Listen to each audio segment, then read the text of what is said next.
Hello guys! Hello! Cancer! Welcome dito sa aking channel, Cancer. Alamin natin kung anong messages, vibration, gabay energy para sa lahat ng Cancer. Ito ay general reading. So, nakikita ko siya dito na nakafocus ka sa week na to. It's a weekly tarot from January 13 hanggang 19, 2025. Ang nakikita ko siya dito, it's about children. Kung may anak ka na, or kung wala ka naman anak, pwedeng may mga iba sa inyo na teacher involved sa child or children, yung trabaho. So, nakikita ko sir dito na this week, Cancer, nakafocus ka sa anak, sa mga youngsters, bata. Pwedeng ito is below 14 years old or 15 years old, yung mga batang to. Kasi may teddy bear pa siya. So, nakikita ko siya dito na kinakailangan mong bigyan ng maraming atensyon ang mga batang to. Or yung batang yan. Or kung sino man yan ng bata. Okay, freedom, independence. Ooh. Wow. Okay, Cancer. Nako. Meron dito, it's either anak mo to or apo, pamangkin. Yun nga sabi ko. Pwedeng below 18 years old to. Or 18 na siya. Babae or lalaki. Nasa sa isip niya na medyo suffocated tong batang to eh. Parang feeling ng batang to, hindi siya masaya. Feeling niya parang tawag dyan, yung mahigpit yung magulang, yung lolo, lola, parang ganun. Wala siyang freedom. Diba? So, ang gustong mangyari ng batang yan is magkaroon siya ng independence, ng freedom. And nakikita ko na sobrang determinado tong batang to. Pwedeng 18 years old na siya. And sinasabi na sobra siyang determinado na makabukod sa magulang. Okay? Comment down below if you resonated. May anak ka ba apo na ganyan na parang nasa 18 years old above na sinasabi sa'yo na kailangan niya gusto niya makatira sa sarili niyang bahay or mag-rent ng different space para sa kanya, ganito. So, comment down below if you resonated. Oops, sorry.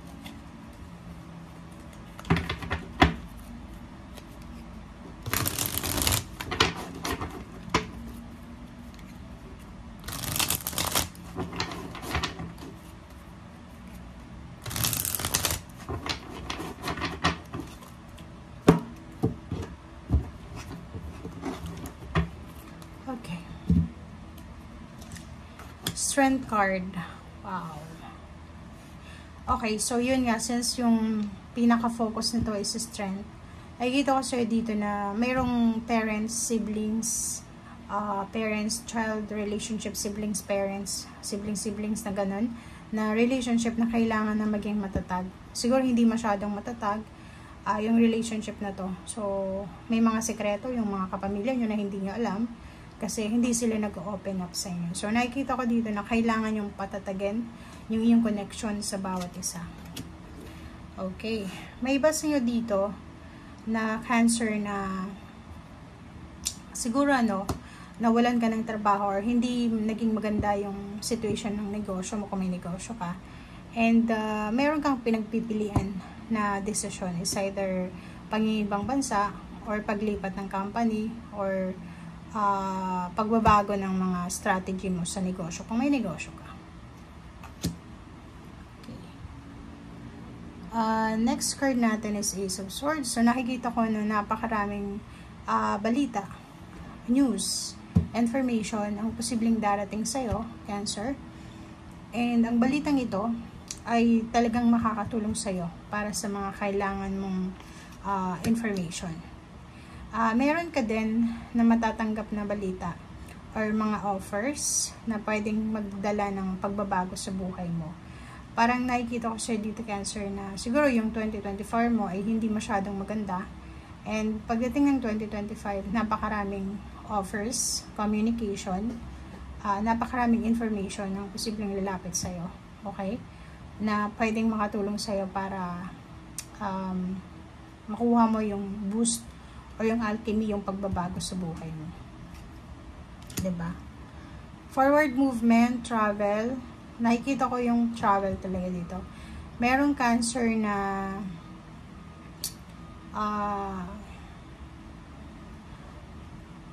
gusto niyang mag-travel. Pwedeng gusto niyang bumili ng sasakyan or pwedeng gusto niyang mag-travel. Okay, comment down below. Meron din ditong magre-relocate. Okay, pwedeng yung isang Cancer na to hindi niya nagusto yung pinagtatrabahuhan niya or hindi niya nagusto yung lugar kung nasaan siya. Okay?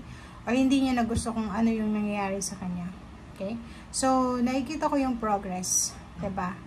So, nakikita ko sa'yo dito na kung ano man to na balita na pwedeng magdala sa'yo ng changes and progress. Deserve mo naman yan. Diba? Oh, diba? New beginnings talagang minamanifest mo. So, nakikita ko, mayroon ditong Cancer na siguro kakalipat niya lang ng bahay. But, etong Cancer na to, kailangan niyang magsimula ulit. Diba, syempre, like, for example, kakalipat mo lang ng bahay, kailangan mo makisama ulit sa mga kapitbahay, or pwedeng kalilipat mo lang ng career, ng office, ng work, ng business, or anything, or kakalipat, kararating mo lang sa isang bansa. Pero nakikita ko yung happiness, full of happiness, celebration, full of fun, parang ganun. So, kung nasaan ka man sa ngayon, masaya ka. Kung nasaan ka man sa ngayon, nasa tamang direction ka. Kung nasaan ka man sa ngayon, sinasabi sa'yo dito na dito ka, dito mo mahahanap, dito mo talaga mahahanap yung kaligayahan na matagal mo nang inaasam-asam. And at the same time, dito mo mahahanap yung pagkakataon para makapag-ipon ng pera. Long distance to, pwedeng abroad, sa abroad. Comment down below if you're resonating. Okay, so if you're waiting, kung alam mo naghihintay ka, it's either naghihintay ka ng relationship, may karelasyon ka pero hindi ka pa ina-offer ng kasal, or pwedeng nasa isa kang company pero hindi ka pa ina-offer ng promotion or salary increase. Dito sa Temperance na to, sinasabi na kailangan nating maghintay sa mga offers na yan. Huwag tayong masyadong magmadali. Huwag tayong masyadong mag-rush, mag-panic. Kasi darating talaga yan sa tamang panahon. Ace of Wands, nakikita ko yung excitement, confidence, excitement, determination. Kaya meron ditong self-determination. So, kitang-kita ko sa'yo dito na after this January, nakikita ko yung boost. Sobra kang confident. Talagang ipupush mo talaga na ipupush kung ano man to na gusto mo. And may incoming celebration ka na kailangan paghandaan. May incoming travel ka na kailangan paghandaan. Okay? Thank you guys. Bye!